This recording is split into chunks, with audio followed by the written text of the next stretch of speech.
All right, so welcome everyone to the Diverse and Inclusive Messaging for STEM Outreach webinar.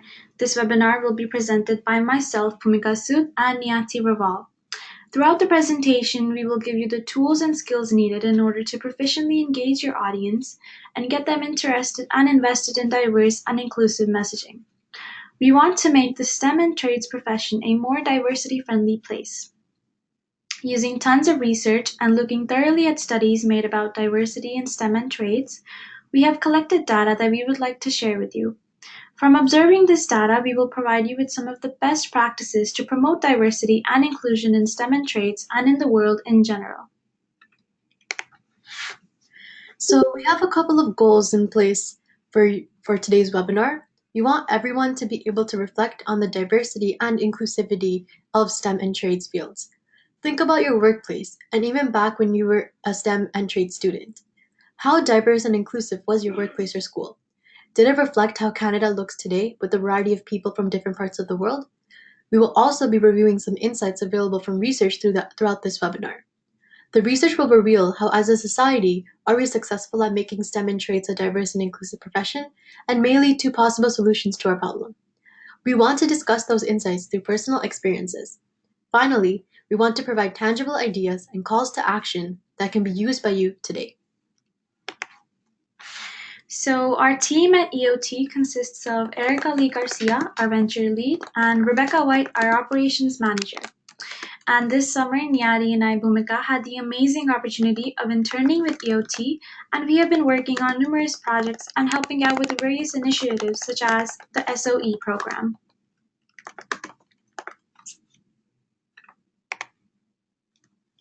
Now it's time for you to reflect on your past experiences.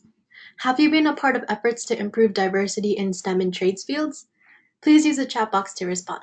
How about you, Bhumika? Have you done anything to be a part of efforts to improve diversity? I think being part of EOT and helping out with the SOE program sort of is a way for me to improve diversity. Yeah, definitely. I feel that way as well. Another thing that we want to reflect upon is how you feel about the lack of diversity in STEM and trades fields.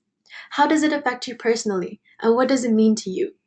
So personally for me, I came from a high school and neighborhood with a large brown/Indian population, and I was surrounded by a lot of different ethnicities and cultures. When I came to Waterloo for engineering, I saw that there were a couple of different ethnicities, but not to the same extent as my high school. It seemed like a completely different environment to me. Personally, I feel that the STEM and trades workforce does not accurately depict what society has to offer or how Canada's population looks like today. And we can work towards making it more diverse and inclusive by doing things such as the SOE program. So let's talk about diversity. The textbook definition of diversity is the inclusion of individuals representing more than one national origin, color, religion, socioeconomic stratum, and social orientation, etc. But in simpler words, it means to make everyone feel like they belong no matter who or what they are, and understanding that every individual is unique and is deserving of your acceptance and respect. Especially in STEM and trades, which has been dubbed as a male-dominant career, diversity is very important to achieve. Including more women and other underrepresented minorities will help make STEM and trades a more diversity-friendly profession. The definition of inclusivity is an intention or policy of including people who might otherwise be excluded and marginalized, such as those who are handicapped, learning disabled, sexual minorities, and racial minorities. Now, there are many efforts put into place that are trying to increase gender parity into incoming STEM and trades programs, and even trying to increase diversity. So it may not seem that as a society we are excluding anyone from coming into STEM and trades fields, but there are definitely barriers that make it harder for some individuals to choose STEM and trades as a profession. We need to work together to remove those barriers so we can make it more inclusive and therefore also a more diverse field. Without inclusivity, we cannot have diversity. So why should we have inclusivity? Well, first of all, it is essential to prevent the continued underrepresentation of women and minority groups in STEM professions and promote inclusivity. Note that we are not just focused on one ethnic group, we are referring to any group that has been underrepresented. And every group has its own challenges and their own stories, but many of the interventions that we're going to tell towards the end of this presentation will help us overcome some of these challenges and help us promote diversity. Also, STEM professions will actually benefit from an inclusive and diverse environment. And this is not just about doing the right thing or doing it because it is a social justice argument. We have researched and found out that through studies done in work environments, diversity actually leads to better results for the company. And we will be better off if we have a variety and range of skills in our society and in STEM and trades. Also, we need to create a friendly work environment where everyone feels welcome and feels included, which increases confidence and productivity in the long run. Also, if we start seeing STEM and trades as a diverse career, we will have more equality in the STEM profession and more access to opportunities. So, why focus on diversity? Given our goal to effectively attract and retain diversity and inclusivity, we would like to know how to do it. We want to put into practice what has been discovered in scientific research, just as we do as STEM and tradespeople.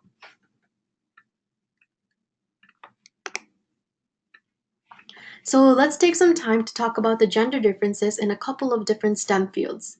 As we can see, STEM and trades has the lowest percentage engineering has the lowest percentage of women in the workforce, and it is around 12%.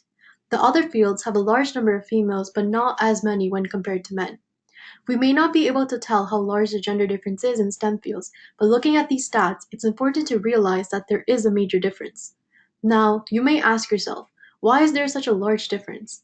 STEM fields and STEM and trades fields specifically are male-dominated fields, and this type of culture can create barriers and deter females from choosing a field where they may feel unwelcome. Now, this is just one possible reason for the gender difference. We will be discussing more later on. We can try to improve these stats for the future by advertising inclusivity and diversity through the SOE program. You can have an impact by making sure the kids in the class all feel included and welcome to the activities that you do with them. So here is a glance at a class of STEM students, specifically engineering, and you can see that the gender ratio is not 50-50 at all.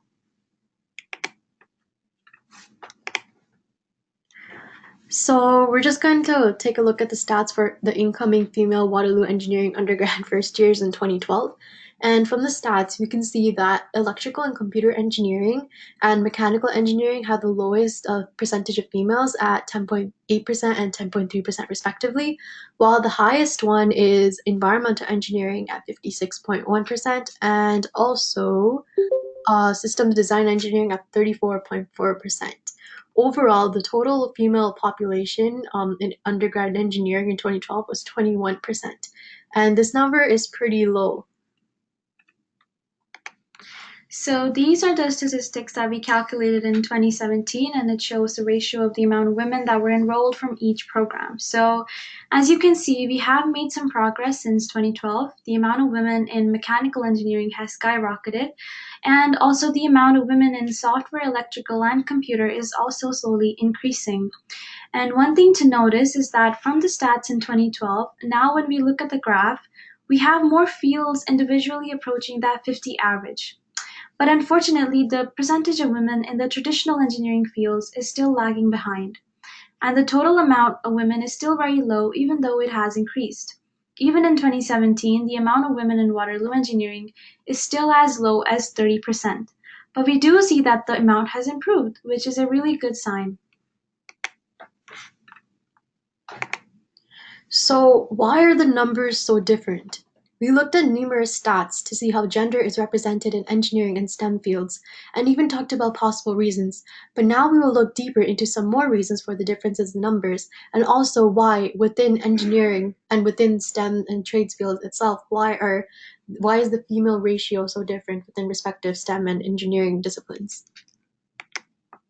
So through some research, we found this data from a website called Science Daily, and we found out that the number of women with STEM degrees is still not 50-50. And if you look specifically at the number of women in computer science, it is extremely low. And this gives us a pretty good observation that there is not enough diversity in this specific field. So we went and took a look at research done by Washington University on gender discrepancies in STEM, and the study focused on looking at six STEM fields.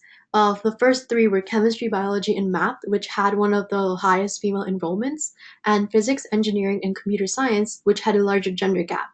By taking a look at the culture within each program, the study found three reasons that helps describe why there is such a large gender difference in some STEM fields, such as engineering. So the first reason was due to lack of pre-college experience.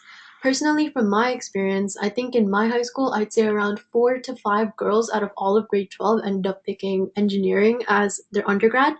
And then there were a couple more guys, but I'd say around maybe 7 to 10, but that's around it. Everyone else chose life science as like I'd say half of my high school in grade 12 chose life sciences as an undergrad, and I definitely say that it was due to lack of pre-college experience because we were never really exposed to engineering or what engineering was in high school. So a lot of people didn't know what exactly engineers did or what they could do with that degree. So most people thought that, oh, if you're good at math and if you're good at physics, then go into engineering. And if you don't like bio but you want to do something in in the STEM field or STEM and trades field, then do engineering. So that's why I'd say, due to people not understanding what exactly an engineer is or what they do, they ended up picking a different field. So there's some gender. Another thing is that there's gender gaps in beliefs of one's abilities. And also, number three is the masculine culture that discourages women from participating. So there's definitely some STEM fields, STEM and trades fields, where you see that there's a very masculine culture. So I'd say that software engineering and like computer engineering and even technicians and like those types of fields are very has sort of a masculine culture. And even when I was thinking about my future career, I definitely tried to stay away from that field because I was too scared to enter a field where there wouldn't be enough women there, and I felt like I might have my opinions wouldn't have mattered in that sort of field. So that's why it definitely deterred me from picking anything in that sense. So something to note is that negative stereotypes about women's abilities and a lack of role models are factors that can decrease women's interest in a field by signaling that they do not belong there.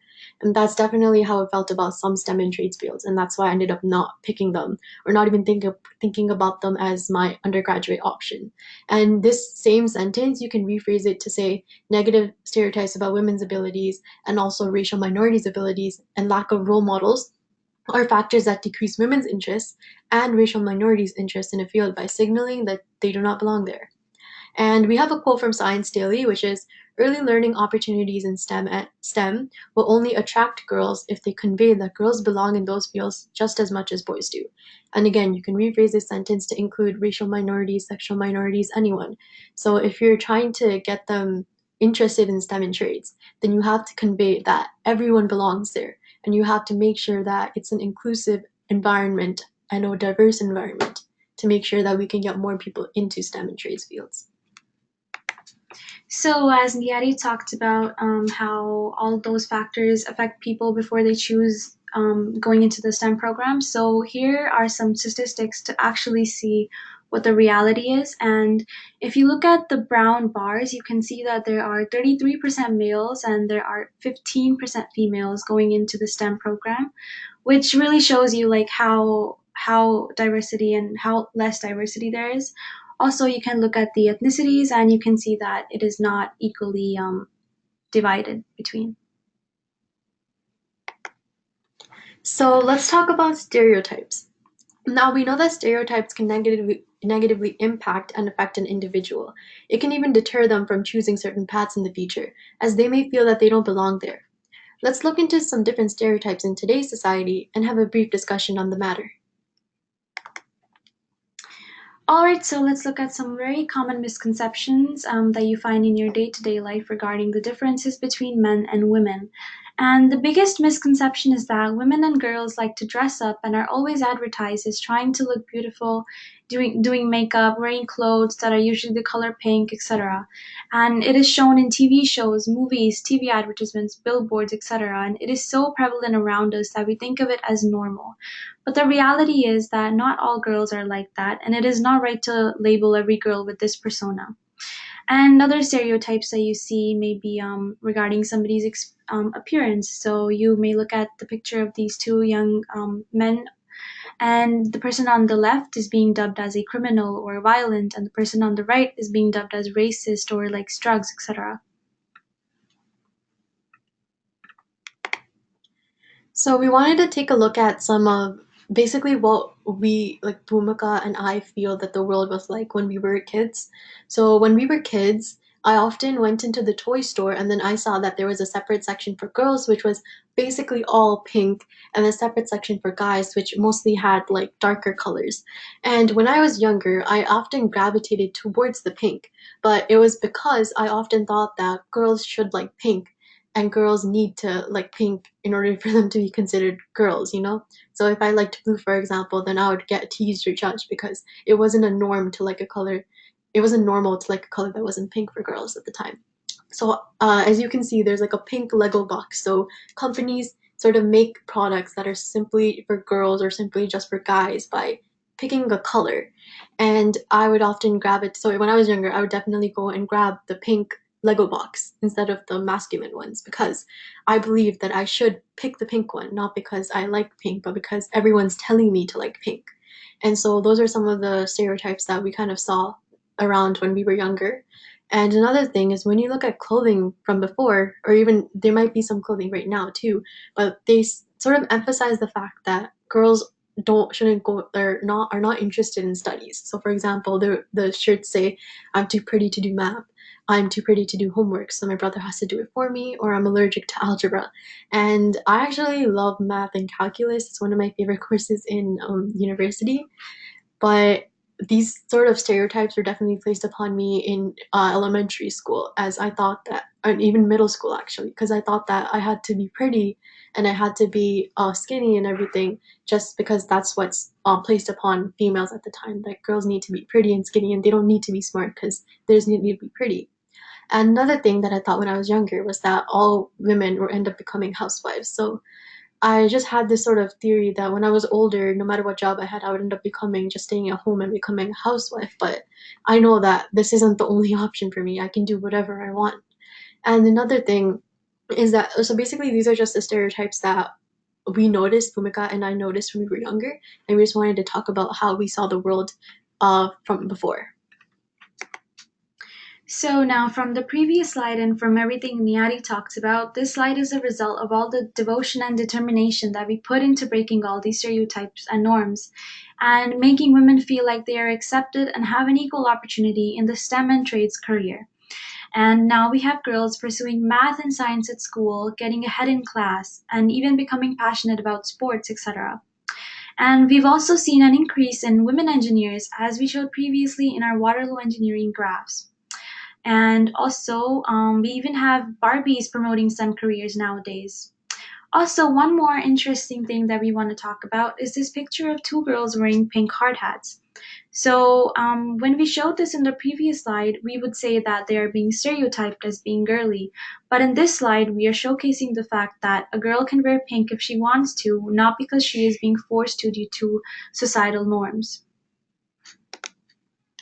So now we're going to start discussing about stereotype threats. So say you're giving a presentation to your classmates and coworkers and you find yourself stumbling through your words. You are seen through the lens of a negative stereotype, and this causes anxiety and you feel that it affected your performance. So this is essentially what stereotype does to you. When you're seen through the lens of a negative stereotype, it can essentially affect your performance. So the three main stages of stereotype threat are, first of all, being aware of the negative stereotype, and then buckling under pressure, and then as a result, underperforming and experiencing withdrawal. So how we can overcome this is through intervening and realizing what the stereotype is and take the pressure that we feel and sort of redirect it in a different way. And some more examples of when you're affected by stereotype threat could be sometimes if you've ever felt under pressure when presenting and it made you feel like you're choking, for example, at school, sports, or work. And also if you ever feel stressed while doing a test and you're thinking about whether you'll be good or not, etc.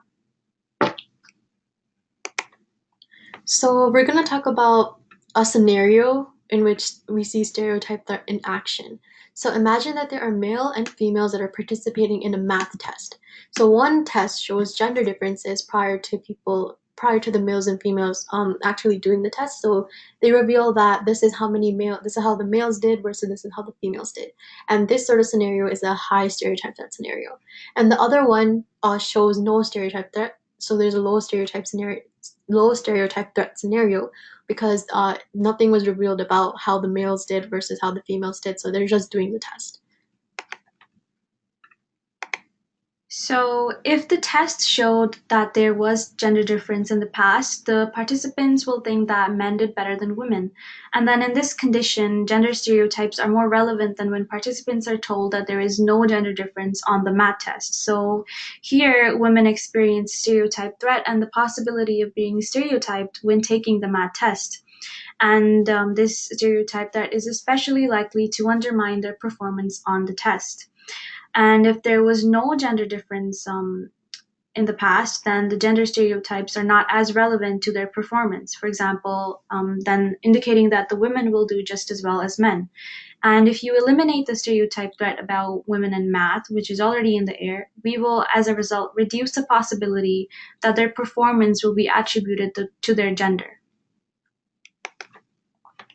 So the consequences of stereotype threat is, as we said, it can undermine performance, it can trigger concerns about belonging, it can lower engagement and retention, and it can also threaten health.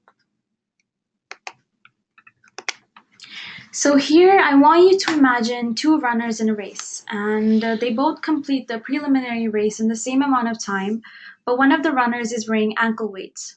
And then afterwards, they have a final race where the runner who was wearing the ankle weights, they remove them. And who do you think will win? So now the runner with ankle weights should win because that person has more running ability. Even though the first performances were in equal time, one did it with external pressure of weights holding him or her back. So this type of situation arises more often than you think, not with ankle weights necessarily, but with other external and environmental pressures holding back people's performance. So women and minorities have stereotypes about their abilities that can undermine their performance. So their performances with these pressures in place actually underestimate their true ability.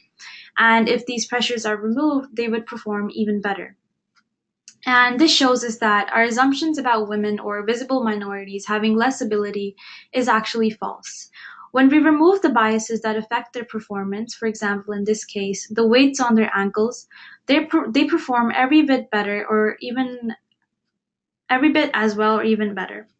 So we know that this gap is worth working to close because when we lose the performance of those students, we also lose their contributions to the STEM and trades profession. So you, as an outreach leader, have the ability to start changing this, and you have the ability to sort of take the ankle weights off. So now we want to start a discussion, and these are some of the questions that we want everyone to think about. Have you ever experienced stereotype threat? When, with whom, what happened, how did it feel? Or how do you feel learning about these systematic factors that are holding back our efforts to make STEM inclusive and equitable? Is there a part of you resisting these insights? How? Bhumika, is there anything that you want to add to this discussion? Yeah, I have actually experienced stereotype threat when I came from India to Canada. I wasn't sure if the way I spoke and my accent was as coherent to everybody else, so I was very conscious of the way I spoke. So I guess that sort of showed that I was being affected by it. And same with me. I've definitely experienced stereotype threat as well. So I felt that as a female, my opinion wouldn't matter in certain cases. So I had to do a project in high school where I was working in a group of four, and the other three were all males, and they were all contributing. And I wanted to add something to the conversation, but I felt that if I had spoken, then they might not like my ideas, and my ideas would just get ignored. So at that point, I decided that I wouldn't share anything. And I realized, due to the stereotype that I sort of faced, and it was just me forcing it upon myself. I don't think that the other three would have ignored my ideas, but that's just how I felt at the time. So because of how I felt, I ended up not contributing as much as I would have liked to. And now that I realize that I was sort of seen through a negative lens, and that definitely undermined my performance, and I didn't perform to the best of my ability in the group project. And now that I realized what I had gone through, I'm definitely trying to improve on that, and I'm trying to work towards being more expressive of what I want to say. And yeah, so that's definitely something that I've been through. All right, so now that we have talked about all the stereotypes and laid out observations, now we will talk about strategies to overcome them and how to promote diversity and inclusiveness. So, these are some interventions for kids from kindergarten to grade 12, and these interventions are a way for us to spread our message and leave a lasting impression on the kids. So, this is the first intervention, which is role models and mentors. So, mentoring opportunities happen naturally with female and minority leaders and facilitators. So, whenever possible, let women and minority leaders lead activities and address your event participants. It's not necessary to mention why. Speak about your own diversity. So, when you're in a classroom and you're doing activities with kids, just let women, minority leaders sort of lead activities or be in charge of groups at times. And yeah, it's basically it. Girly role models that can backfire. So, accentuating girly things to appeal to girls can negatively affect their motivation. Example, using a computer engineer Barbie. Instead, what you should do is choose relatable role models with accomplishments outside of work. So, use examples that are not gendered, for example, from music, movies, the environment, etc. Or also, some research shows that exposure to feminine STEM role models actually decreases interest and confidence in STEM in middle aged female students. Rather, when girls can relate to the role models, they see something in common with them. We found out that eighth grade girls actually had a more positive attitude about scientists after meeting female scientists with accomplishments with lives outside of work. So, reconceptualizing intelligence and ability, having the growth mindset. So, emphasizing the importance of effort, persistence, and gradual improvement over time instead of immediate results or innate ability can make a safer environment. Make sure to share your own stories about failure and also how you recovered from that failure. Mention the importance of continuing to improve and grow your brain. Say things like keep trying slash working hard and you'll get it, or things like everyone makes mistakes at the beginning. Also, ask yourself, what can you learn when things don't go well? High standards and assurance that they can meet these standards. So, high standards indicate that students will not be judged and that they are capable of reaching these standards. So, for example, if a kid comes up to you and they say, "Oh, I don't understand this. I can't do math. I can't be an engineer." So, instead of don't give up on the kids if they don't get it right away. Encourage them, but don't change the task that you gave them. Say that you know that it is a challenge, but tell them that they can do it. Show that you value diversity. Being colorblind or genderblind can actually discourage minorities and women. So show that diversity in photos and in promotional materials. Talk about encouraging, embracing, and valuing diversity. Say things like, we need everyone's contribution, join us, and that there is a place for you. Use inclusive language. Model respect for women and minorities. So, as we previously gave you an example talking about the ankle weights and showing you statistics, we know that when men and majority group members show respect for women and minorities, participants actually perform better. So, you should always have women and minorities speak, lead, or co lead whenever possible and listen to what they have to say. And always ask women and minorities for advice or even help in front of your audience.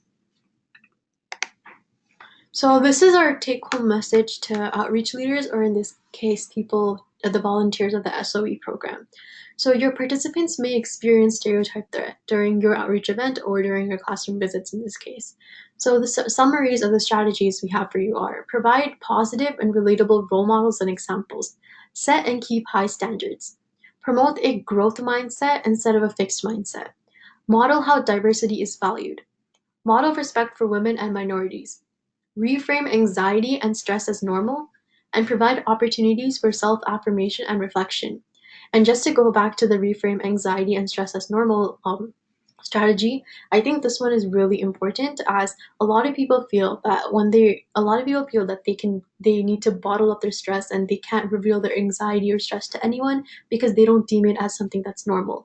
Everyone in engineering, like at Waterloo, sort of has a facade that they're fine and that they're all normal and nothing bad is happening. But when Bhumika and I personally talked to our friends, we saw that everyone was has some sort of a stress level and were stressed out due to the workload and etc. But no one was really showcasing that because everyone felt that it wasn't a normal thing that they shouldn't be talking about it. So reframing anxiety and stress as normal can be something that can be beneficial to everyone in the future and can lead to a happier future for anyone going into the STEM and trades field. So here are some resources and references from where we got the data for our presentation. And if you're interested, you can check out these large-scale education initiatives, such as the Project for Education Research That Scales, College Transition Collaborative, or the Social Psychological Answers to Real-World Questions, etc. So these are some interventions in action. So this was what we were talking about when we were saying promote a growth mindset instead of a fixed mindset. So a growth mindset is something like, I can't do this. It's good enough. This is too hard. I don't get it. I made a mistake. I give up. While a fixed mindset is something along the lines of, I'm going to train my brain and map. Is this really my best work? I'll use some of the strategies I've learned. I don't understand yet. Mistakes help me improve, and this may take some time and effort.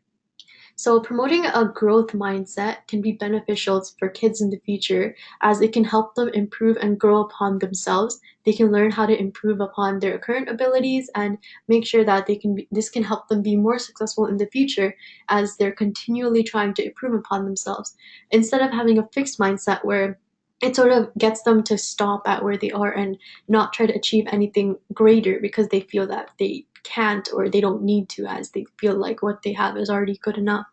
So that's why we definitely want everyone to promote a growth mindset. So these are some final thoughts for you to think about. First of all, your contribution matters, your energy level matters, and you are not alone. We are all dealing with our own biases. And these are just some further resources for everyone. So you can subscribe to our monthly newsletter.